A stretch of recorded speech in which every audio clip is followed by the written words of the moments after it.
ভাই আগুনময় বাংলাদেশ, দেশের ভাই সবখানে শুধু আগুন ধরতেছে। চট্টগ্রাম ইভিজেডে আগুন ধরছে, ওই ফ্যাক্টরিটাতে 7 তলা ফ্যাক্টরি।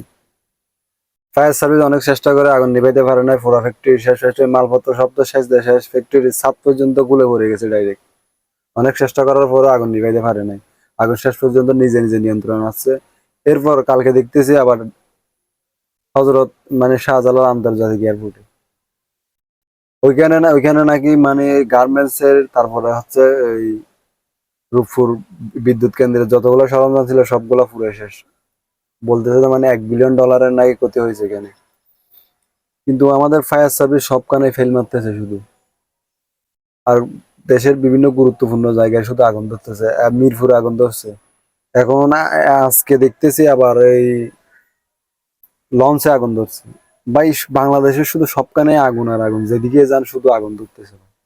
এটা কি প্রাকৃতিক ভাবে হচ্ছে নাকি কৃত্রিম ভাবে মানুষে ধরাই দিচ্ছে, এখন এটা চিন্তার বিষয়।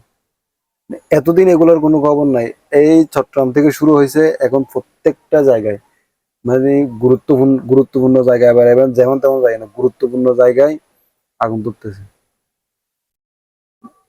এটার পিছনে আমার মনে হয় কিছু না কিছু অবশ্যই আছে, এটা এমনি হচ্ছে না। কেউ না কেউ এটার পিছনে কাজ করতেছে, কোনো কোনো দল, নিশ্চয়ই কোনো দল এটার পিছনে কাজ করতেছে, না হলে ভাই এরকম পসিবল না।